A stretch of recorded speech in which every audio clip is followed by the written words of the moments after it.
Salam sejahtera buat semua teman-teman peserta workshop. Kali ini saya akan menerangkan tentang kebijakan pencegahan dan pengendalian COVID-19 di Indonesia. Nah, mengawali paparan saya ingin menyampaikan kondisi saat ini. Jadi kita tahu bahwa COVID-19 ini masih terus ya, kasusnya masih terus naik. Kita mulai dari update tentang testing yang terjadi. Ini secara nasional kita bisa lihat pada slide ini. Ini data kemarin ya, tanggal 2 Maret, di mana orang yang diperiksa PCR itu sekitar 29.000 lebih. Jumlah spesimen yang diperiksa PCR 32.693, dan jumlah orang yang diperiksa PCR dalam sepekan terakhir ini kita masuk dalam minggu ke-9 saat ini, itu ada 69.281 dengan persentase kasus positifnya adalah 25,58%. Lalu tes PCR total atau tes rate per sejuta penduduk saat ini di minggu ini adalah 255 orang per 1 juta penduduk per minggu. Kira-kira persentase kasus positifnya itu secara total 18,59%. Nah, dari hasil testing tadi kita lihat nih, kasus aktifnya kita di tanggal 2 Maret kemarin itu 149.645. Kasus ini memang berkurang dibandingkan hari yang kemarin sebesar 3.000 lebih. Penyebab berkurangnya memang ada yang sembuh ya, jadi tidak lagi menjadi kasus yang kita pantau. Kemudian ada juga yang memang meninggal dunia ya. Nah, total kesembuhannya dari mulai ada pandemik sampai saat ini kita sudah sekitar 1 juta lebih ya, 1.160.863 orang, dan per tanggal 2 Maret kemarin itu bertambah angka kesembuhan 8.948 orang. Sedangkan total kematian itu sampai 36.518 per hari kemarin, di mana tanggal 2 ini kita bertambah 193 orang yang meninggal. Untuk kasus konfirmasi secara total itu ada 1.347.026 kasus. Ini bertambah 5.712 kasus dibandingkan angka tanggal 1 Maret yang lalu. Nah, persentase kematiannya dengan angka yang tadi itu sekitar 2,7%, dan persentase kesembuhan kita 86%. Ini gambaran secara nasional kasus COVID di Indonesia. Nah, Bapak Ibu, kalau kita lihat slide ini menunjukkan tren kasus konfirmasi dan kasus aktif secara nasional. Memang kalau bandingkan dengan keadaan di akhir Desember dan di minggu-minggu sampai minggu terakhir ya, Januari, ini keadaan di bulan Februari, khususnya di akhir-akhir bulan Februari memang kita turun ya. Angka kasus aktifnya turun, kemudian rata-rata konfirmasi harian juga turun gitu. Dan mudah-mudahan memang ini menunjukkan gambaran yang nyata ya. Walaupun memang kita juga agak mengkhawatirkan karena angka testingnya kita memang agak turun di minggu-minggu terakhir ini. Memang mungkin karena kita ada kebijakan PPKM Mikro, mungkin ini juga berperan dalam menurunkan kasus. Nah, ini adalah strategi penanggulangan COVID-19 yang kita ambil sebagai kebijakan di negara kita. Jadi kita lihat di sini, untuk menanggulangi COVID-19 itu dibutuhkan sinergi yang cukup kuat antara pemerintah dan masyarakat. Pemerintah dalam hal ini tentu tidak hanya sektor kesehatan, tetapi semua lintas sektor yang terkait. Kegiatan yang menjadi tanggung jawab di pemerintah itu kita kenal dengan 3T. Terdiri dari testing, tracing, kemudian bagaimana kita menata laksana atau treatment daripada kasus.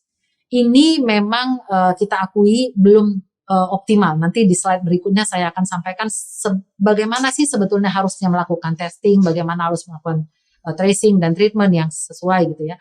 Nah, kenyataannya di lapangan memang banyak yang harus kita kuatkan lagi, kemudian kita perbaiki untuk 3T ini. Di lain pihak, masyarakat ini punya peran besar sebetulnya untuk pencegahan dengan melakukan perubahan perilaku yang menyangkut 3M, dan sekarang mungkin kita istilahnya tambah 2M lagi nih, jadi 5M yang terkenalnya. Nah, ini juga kita lihat belum optimal juga. Kita bisa lihat, teman-teman bisa lihat di sekitar kita bagaimana disiplin masyarakat dalam memakai masker, menjaga jarak itu juga masih harus selalu diingatkan gitu ya, belum menjadi budaya atau belum menjadi keseharian. Nah, untuk mempercepat ini kita menambahkan sekarang strategi penanggulangannya dengan vaksinasi. Kita mengharapkan vaksinasi ini bisa menjadi terobosan untuk mempercepat penanggulangan COVID di negara kita, terutama dalam keadaan 3T dan 3M yang masih belum optimal.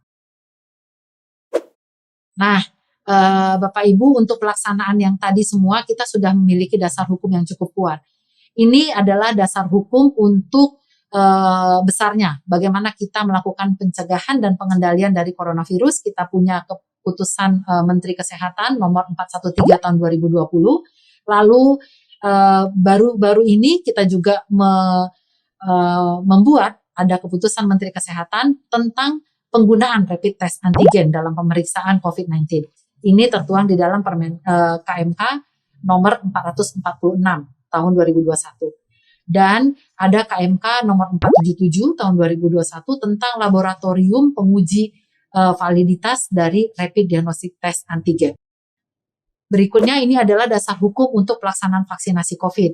Jadi pelaksanaan vaksinasi COVID juga punya dasar hukum yang cukup kuat, mulai dari peraturan Presiden tahun nomor 99 tahun 2020 yang baru minggu lalu itu direvisi dengan peraturan Presiden nomor 14 tahun 2021. Ya. Lalu kita punya juga peraturan Menteri Kesehatan dan keputusan Menteri Kesehatan sampai ke level keputusan Dirjen dalam hal petunjuk teknis pelaksanaan vaksinasi.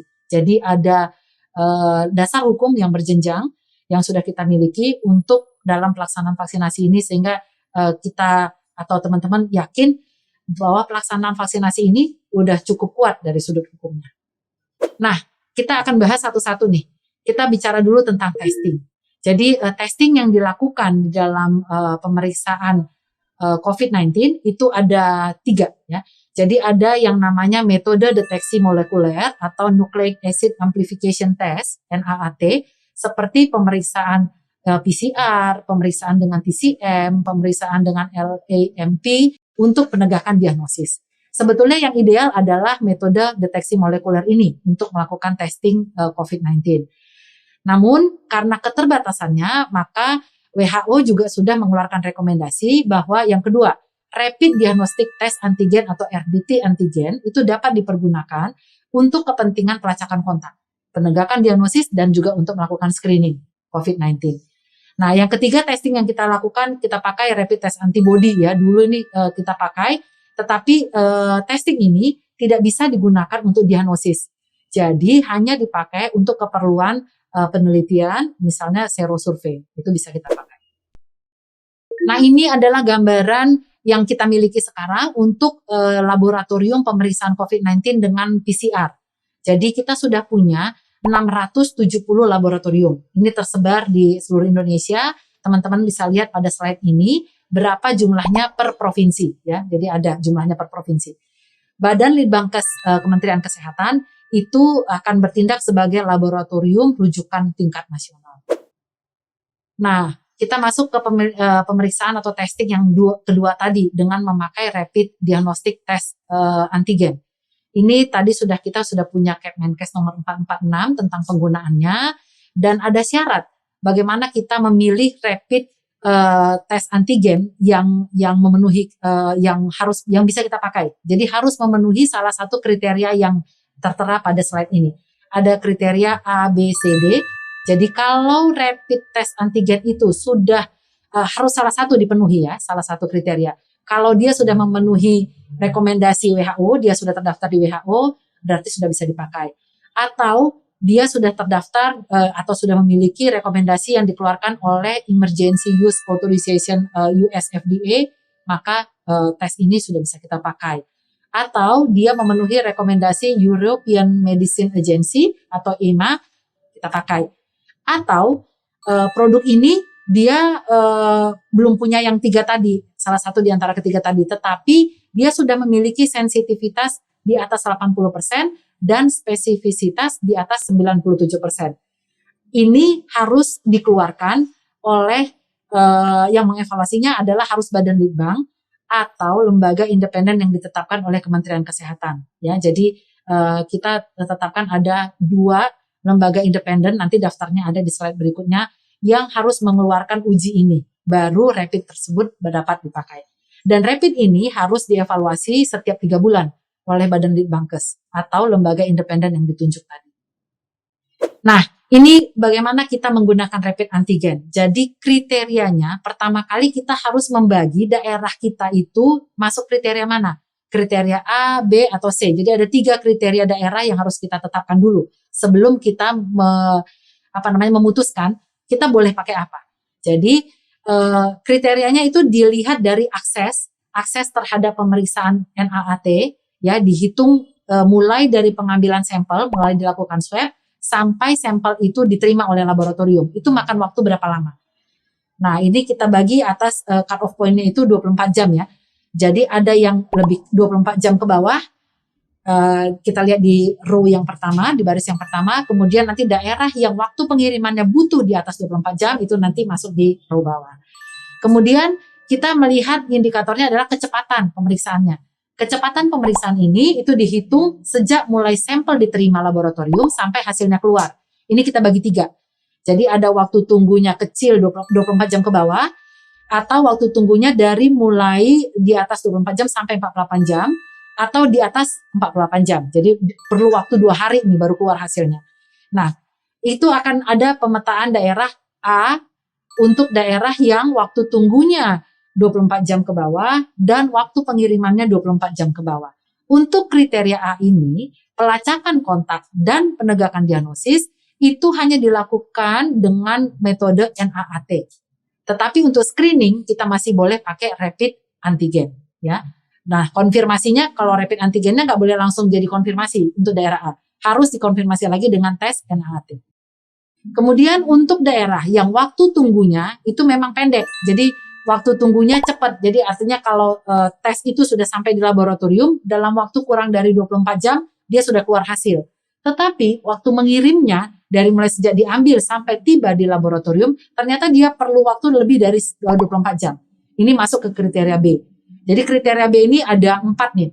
Ada yang seperti itu, ada juga yang waktu tunggunya panjang, tetapi waktu mengantarnya pendek. Di bawah 24 jam udah cepet nih, dia sampai ke lab, tetapi labnya ngantrinya panjang. Jadi baru keluar hasilnya antara 24 jam sampai 48 jam. Itu masuk kriteria B. Atau daerahnya ini waktu tunggunya di antara 24 sampai 48 jam dan waktu pengirimannya juga di atas 24 jam.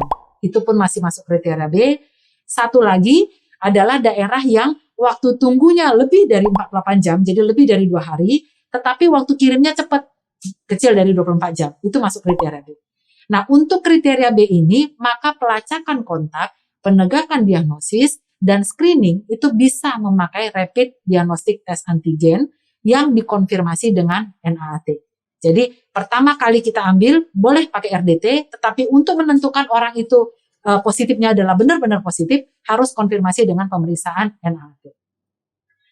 Lalu untuk kriteria C, itu adalah daerah yang memang serba lama. Jadi ngirimnya lama di atas 24 jam dan waktu tunggu keluar hasilnya juga di atas 48 jam, lebih dari 2 hari. Daerah ini kita nggak usah pakai NAAT karena pasti lama. Jadi pelacakan kontak, penegakan diagnosis, dan screening itu langsung ditegakkan dengan pemeriksaan rapid antigen. Ya. Nah ini dasarnya. Ini alurnya. Jadi yang tadi saya sampaikan, nanti saya nggak usah terlalu detail karena teman-teman bisa baca deh. Nanti kan slide-nya ditinggal ya. Jadi ini adalah alur bagaimana pemeriksaan terhadap seseorang yang diduga suspek atau yang merupakan kontak erat. Caranya adalah seperti ini. Menggunakan rapid test antigen untuk di daerah yang kriteria A. Jadi rapid test antigennya hanya bisa dipakai untuk pemeriksaan orang yang asimptomatik, tidak punya gejala, dan bukan kontak erat. Artinya ini hanya untuk kegiatan screening di kriteria A. Sementara untuk orang yang sudah punya gejala atau suspek dan kontak erat itu tidak bisa karena dia kriteria A. Jadi harus pakai NAAT. Lanjut. Ini untuk B. Tadi yang saya sampaikan, maka di daerah ini boleh dipakai rapid test antigen, tetapi konfirmasinya nanti kita lihat tuh ya di pohonnya di bagannya bahwa konfirmasi tetap pakai NAAT. Nah, untuk yang screening dia bisa pakai rapid antigen. Ini untuk kriteria C. Nah, di sini yang tadi saya sampaikan mungkin lebih jelas bahwa semuanya nanti akan dilakukan melalui rapid test antigen ya. Walau untuk konfirmasi juga tetap pakai rapid test antigen. Ya, Nah, tadi di slide sebelumnya sudah kita terangkan bahwa kriteria untuk bisa kita memakai rapid diagnostic test antigen, karena memang di pasaran ada banyak nih yang beredar, harus sudah memiliki uji dari minimal dua yang ditetapkan. Jadi badan yang ditetapkan oleh Kemenkes. Ini adalah daftarnya, ya. Ada 7 laboratorium yang sudah kita tetapkan untuk bisa menilai. Jadi teman-teman bisa lihat, salah satunya adalah Badan Litbang sebagai sentranya, tetapi di luar itu ada dari UI, dari UGM, dari UNER, UNAN, UNPAD, dan BBLK Jakarta. Nah, itu tadi untuk testing. Kita masuk untuk tracing. Pelacakan tracing ini adalah pelacakan kontak, ya. Jadi proses untuk mengidentifikasi, menilai, dan mengelola orang-orang yang berkontak dengan kasus konfirmasi atau kasus probable. Tujuannya adalah tentu untuk memutuskan rantai penularan atau transmisi, ya, supaya tidak berlanjut ke orang yang lain. Ini mungkin dari bagian ini kita bisa lihat gambaran kalau kita tidak melakukan pelacakan kontak dan tidak melakukan karantina. Jadi dari kasus 1 yang merah, kalau tidak kita tracing orang-orang kontak eratnya, maka kontak erat yang tadi yang merah kan dia berkontak eratnya itu ada ya semua ini ya yang di tengah. Nah, yang merah itu akan berkembang menjadi sakit. Karena apa? Karena kita tidak melakukan tracing. Jadi harusnya si A yang tadi pertama kali, begitu kita tracing, kita akan dapat nih kontak eratnya siapa. Dan kontak erat itu juga akan langsung kita karantina, sehingga dia tidak berkontak dengan orang lain. Tetapi karena tidak ada pelacakan kontak dan karantina, maka di yang ketiga kita bisa lihat tambah banyak orang yang menderita, ya, karena memang lepas. Jadi dia bisa kontak dengan siapa saja. Nah, yang melakukan tracing itu kita sebut dengan tracer. Tracer ini adalah petugas yang melakukan pelacakan kontak dan sebaiknya memang kita libatkan atau berasal dari masyarakat setempat yang tentu memiliki kedekatan baik secara sosial maupun budaya kepada masyarakatnya, ya. Misalnya kita melibatkan pengurus RT, RW, tokoh masyarakat, kader, atau relawan, atau Babinsa, Babin Kamtipmas gitu, kita libatkan untuk menjadi tracer. Kenapa kita libatkan mereka lebih baik? Karena mereka tentu lebih kenal gitu loh dengan masyarakat sekitar dan mereka sudah lebih tahu bagaimana berkomunikasi untuk melakukan pelacakan dengan masyarakat sekitar. Sehingga harapannya tracing ini bisa dilakukan dengan lebih fluent dan dapat gitu ya, kontak eratnya dapat lebih banyak. Tentu saja tracer-tracer ini harus mendapat pelatihan dulu. Nah, peran tracer yang kita harapkan adalah untuk mencari dan memantau kontak erat. Jadi kalau sudah dicari, kita temukan kontak erat, kemudian kontak erat tentu akan dilakukan karantina. Yang positif akan dilakukan isolasi. Nah, selama melaksanakan karantina dan isolasi, tentu kontak erat ini harus dipantau. Ini menjadi peran tracer. Lalu peran berikutnya adalah memberikan informasi yang benar tentang COVID-19 itu, termasuk pentingnya pelaksanaan karantina dan isolasi. Sehingga si kontak itu merasa nyaman dan merasa bahwa peran dia untuk bisa menjalani karantina dan isolasi yang benar itu sangat bermanfaat untuk memutus rantai penularan si COVID-19. Peran berikutnya adalah memantau kondisi kesehatan orang yang melakukan karantina dan isolasi, ya. Jadi si tracer ini setiap hari diharapkan bisa menanya bagaimana perkembangan kesehatannya, apa yang dialami, apa yang dirasakan, apakah mereka sudah memakan vitamin yang diberikan, misalnya seperti itu. Apakah sudah dilakukan olahraga yang ringan pagi ini, apakah sudah berjemur. Nah, itu ada beberapa pertanyaan-pertanyaan yang harus ditanyakan oleh tracer kepada setiap kontak erat. Nah, yang keempat tentunya melaporkan hasil pemantauannya kepada teman-teman di puskesmas, kepada petugas puskesmas atau kepada koordinatornya. Nah, kita tahu tracing ini atau pelacakan kontak itu merupakan kunci utama dalam memutus mata rantai dari COVID-19. Karena apa? Kalau kita tidak melakukan tracing yang adekuat, tentu kita akan miss. Orang-orang yang tadi positif masih bisa menularkan kemana-mana. Nah, elemen utama dari tracing ini tentu bagaimana kita melibatkan dan adanya dukungan masyarakat. Kemudian kita harus punya perencanaan yang matang, mempertimbangkan situasi wilayah tentunya. Kemudian masyarakat dan budaya di sana seperti apa. Lalu harus ada dukungan logistik yang cukup kuat memang. Kemudian diikuti dengan pelatihan dan supervisi yang dilakukan secara berjenjang tentu dari level yang administrasi di atasnya. Lalu elemen utama lainnya adalah sistem manajemen dan pelacakan kontak. Tahapan pelaksanaan tracing ini adalah pertama kali kita identifikasi kontaknya, kemudian kita catat detail kontaknya, lalu tindak lanjutnya. Jadi kalau dia diisolasi atau dikarantina tentu ada pemantauan yang dilakukan. Nah, ini indikator yang harus kita nilai dari pelaksanaannya.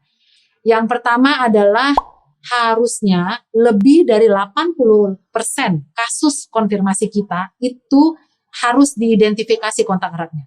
Jadi kalau kita punya kasus konfirmasi baru, itu sebaiknya harusnya segera dilacak kontak eratnya dan mulai dilakukan karantina dalam waktu kurang dari 72 jam setelah si kasus baru ini dikonfirmasi.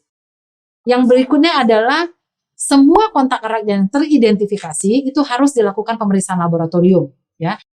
Kemudian indikator berikutnya 80% dari kontak erat itu dari kasus baru yang dipantau ini harus menjalani karantina sampai selesai.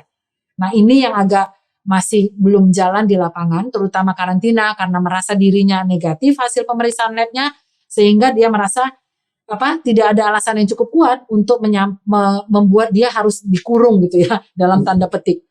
Kemudian indikator berikutnya adalah mengidentifikasi dan memantau kontak erat dilakukan dengan menggunakan sistem informasi atau manajemen data yang tersedia. Lalu 90% dari kasus suspek yang diisolasi dan dilakukan pengambilan spesimen dalam waktu kurang dari 48 jam sejak munculnya gejala. Nah, indikator terakhir adalah wajib menyelesaikan pemeriksaan spesimen dan melaporkan seluruh hasil pemeriksaan COVID-19 itu melalui aplikasi All Record paling lama 2 kali 24 jam sejak sampel diterima. Sehingga level pusat kalau melihat data All Record itu merupakan cerminan yang benar dari lapangan. Ini adalah alur untuk pelacakan kontaknya, ya. Jadi tahapannya nanti teman-teman bisa lihat di sini bagaimana ketika puskesmas sudah menginformasikan kepada tracer adanya kasus konfirmasi, maka si tracer ini langsung bergerak, langsung melakukan wawancara kepada kasus konfirmasi untuk mengidentifikasi kontak-kontak eratnya, ya.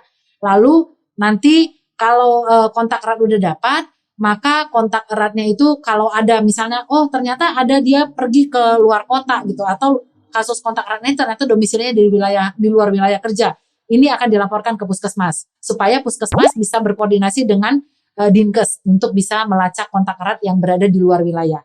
Nah, wawancaranya nanti sudah dapat kontak eratnya tentu dilakukan wawancara kontak erat, kemudian nanti akan diadakan karantina terhadap kontak erat dan pemantauannya berdasarkan hasil dari testing, ya. Nanti hasil testingnya kalau dia negatif maka dikarantina. Nah, ini entry testnya pemeriksaan pertama hari pertama karantina.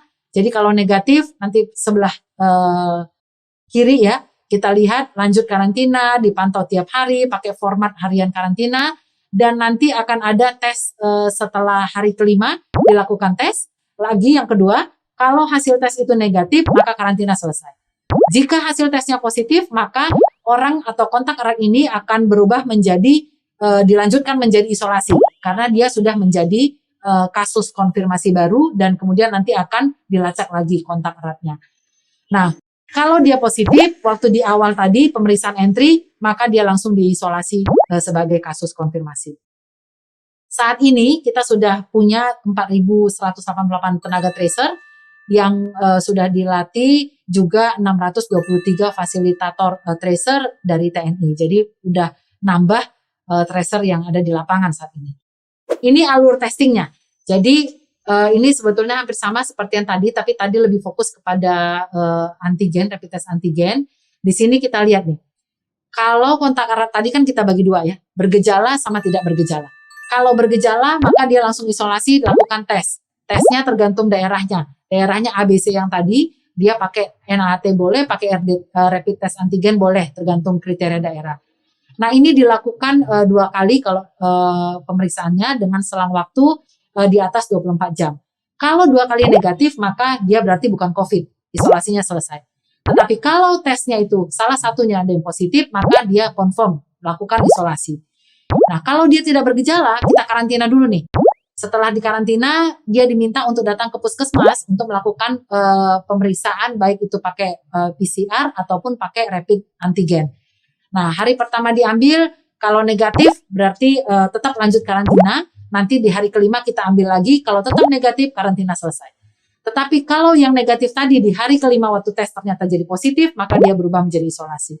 Kalau positif di pemeriksaan pertama, maka dia langsung confirm dan langsung dilakukan isolasi. Jadi teman-teman, kita pakai istilah yang sama ya. Kalau negatif istilahnya adalah karantina, kalau positif istilahnya adalah isolasi. Walaupun mungkin kalau keadaannya ringan, isolasinya itu kan dilakukan mandiri. Karantina dilakukan bisa karantina mandiri, bisa juga terpusat. Kegiatannya hampir sama untuk yang ringan. Jadi bedanya hanya di istilah sebetulnya. Nah, ini tahap pertama bagaimana kita melakukan kegiatan yang tadi, penguatannya. Pertama kali tentu konfirmasi, identifikasi. Kita harus mengidentifikasi apakah orang itu, yang pertama kali tentu kasus konfirmasinya kita identifikasi. Dengan kasus konfirmasi ini tentu ditegakkan melalui pemeriksaan lab tadi ya. Dinyatakan positif, baik dia bisa bergejala ataupun tidak bergejala dengan hasil laboratorium. Setelah kasus konfirmasi tentu kita mencari kontak eratnya yang tadi ya. Orang yang memiliki riwayat pernah kontak tatap muka atau berdekatan dengan kasus konfirmasi dalam jarak 1 meter selama 15 menit atau lebih. Jadi kalau ada satu kantor, ada yang positif, jangan langsung satu kantor semua jadi kontak erat. Padahal nanti duduknya itu jaraknya beda ruang gitu ya. Atau dia tidak pernah kontak dengan si kasus confirm selama 15 menit atau lebih. Jadi itu tidak kontak erat.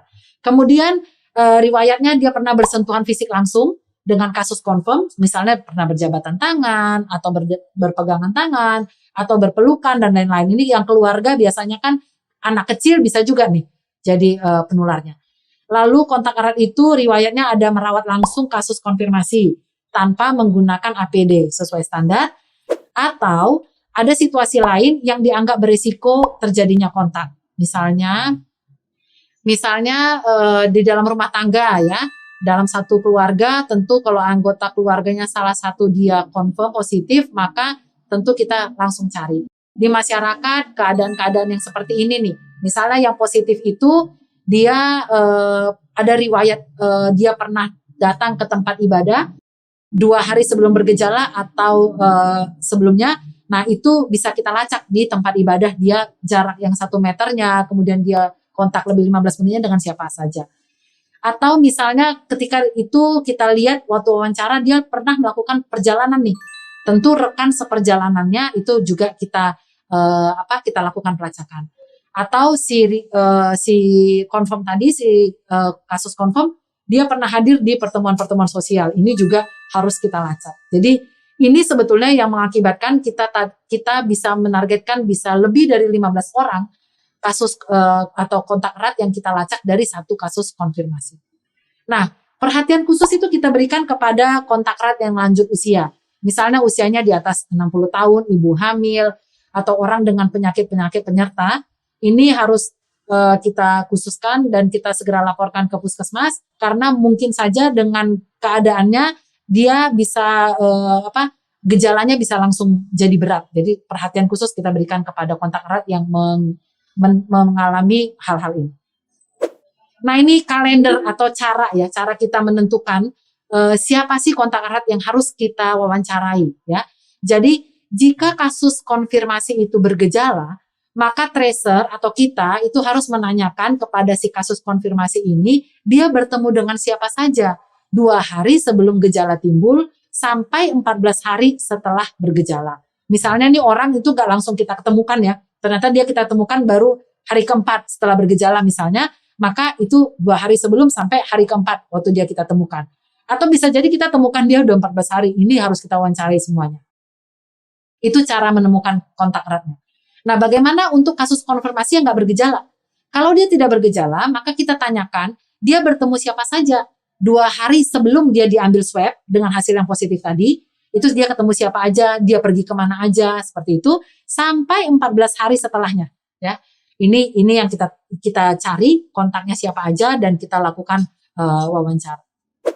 Nah, setelah kita menemukan tadi identifikasi, kita masuk ke pendataan.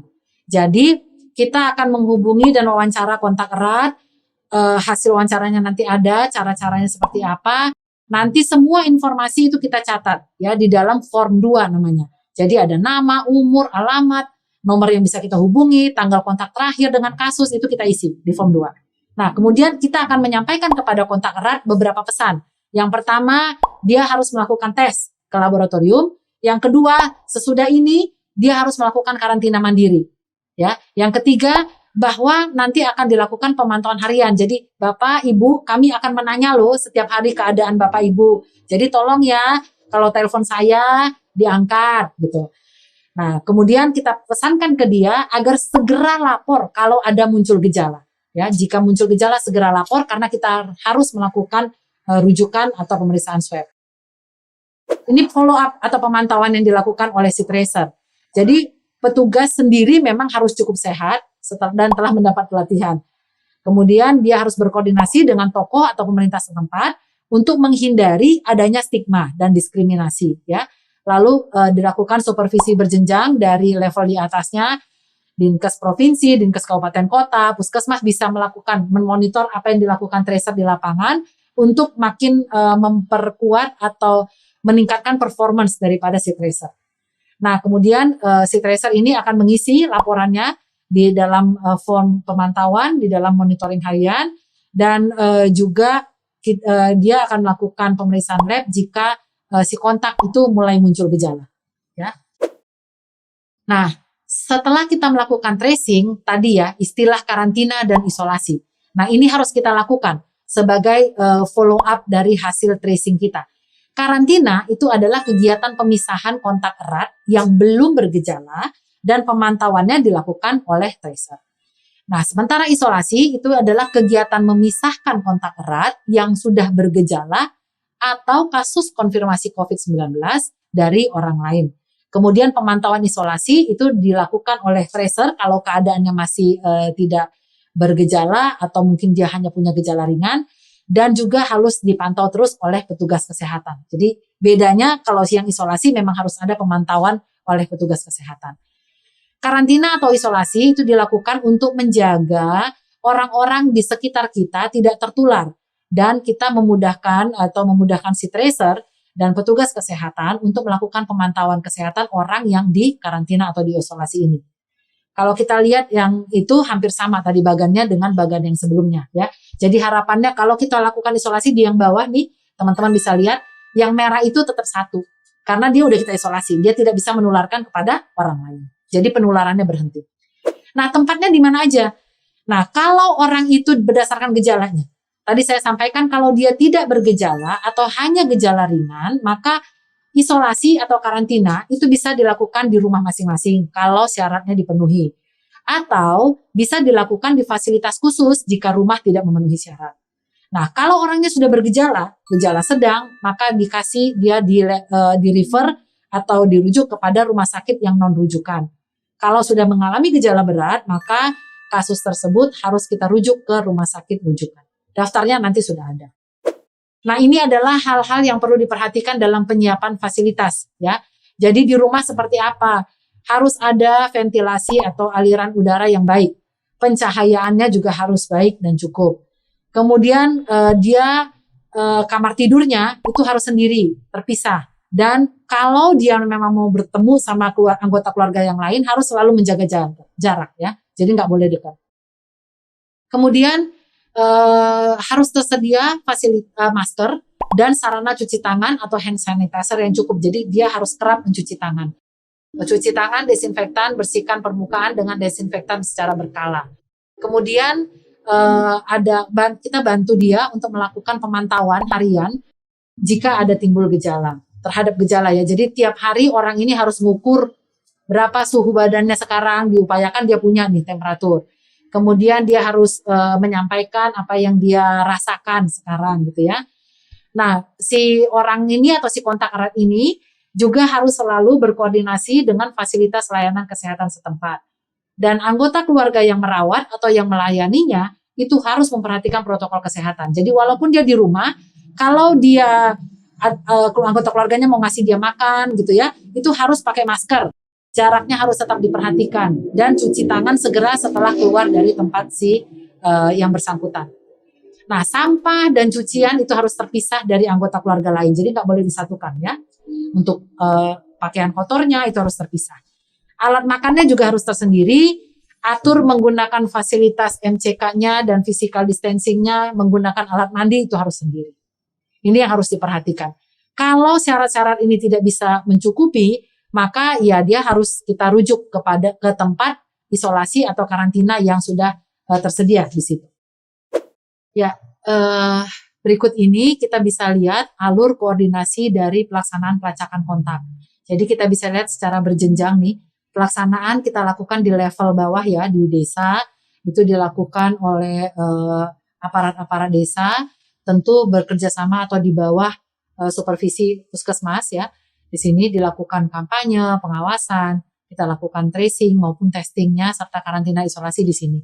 Nah nanti tentu akan ada sebelumnya ada pembekalan, ada pelatihan dilakukan oleh jenjang di atasnya. Jadi kabupaten kota melakukan pelatihan untuk puskesmas atau aparat desa, atau sekarang ini dikenal dengan posko desa ya. Lalu provinsi melakukan pembinaan atau sosialisasi dengan kabupaten kota dan puskesmas. Begitu juga pusat ke provinsi atau sampai ke kabupaten. Laporan juga secara berjenjang akan dikirimkan mulai dari level bawah itu sampai ke pusat ya, dan pengawasan juga akan dilakukan seperti itu.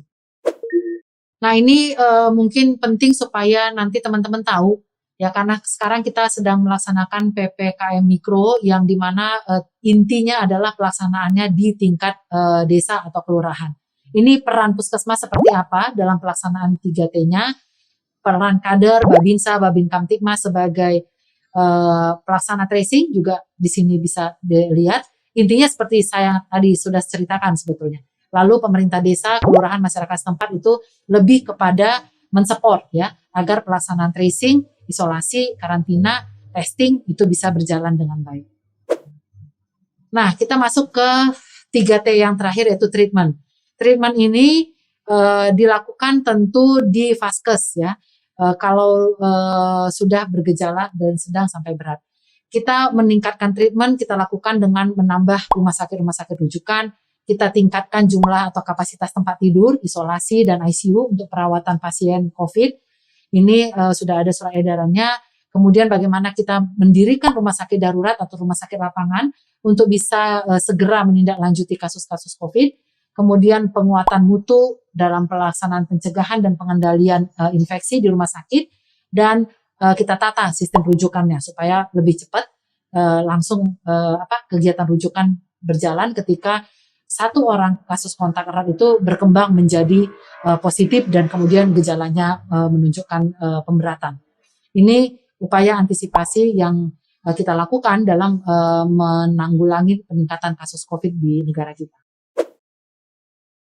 Ya, total rumah sakit di Indonesia itu sudah ada 3.000 lebih rumah sakit ya yang bisa mengelola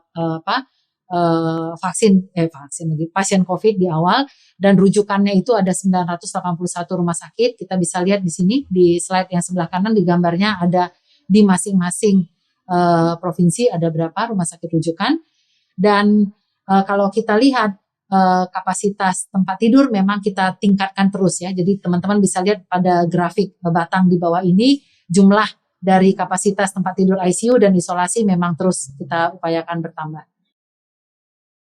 Dan sudah ada 132 rumah sakit yang ditetapkan oleh Kemenkes ditambah dengan 849 rumah sakit yang ditetapkan oleh gubernur di daerah sebagai rumah sakit yang bisa merawat COVID.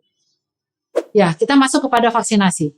Vaksinasi sudah berjalan dan kita semua sudah tahu sekarang atensi masyarakat juga sedang tinggi-tingginya untuk mau divaksinasi ya. Dan ini sejalan dengan instruksi yang sudah disampaikan oleh Bapak Presiden terhadap program vaksinasi, di mana pemerintah itu memang menjamin pelaksanaan vaksinasi ini dan akan membiayai, artinya masyarakat akan gratis menerima vaksinasi ini. Kemudian diharapkan juga oleh semua lintas sektor, kementerian, lembaga, itu bisa mendukung pelaksanaan vaksinasi ini. Jadi memprioritaskan anggaran yang ada untuk pelaksanaan vaksinasi. Dan Pak Presiden sendiri sudah menjadi orang yang pertama mendapatkan vaksinasi COVID untuk menunjukkan kepada semua masyarakat bahwa vaksinasi yang kita lakukan ini cukup aman ya. Kemudian di atas segalanya sebetulnya walaupun vaksinasi sudah berjalan, Presiden tetap menginstruksikan bahwa 3M harus tetap kita secara disiplin melaksanakannya ya.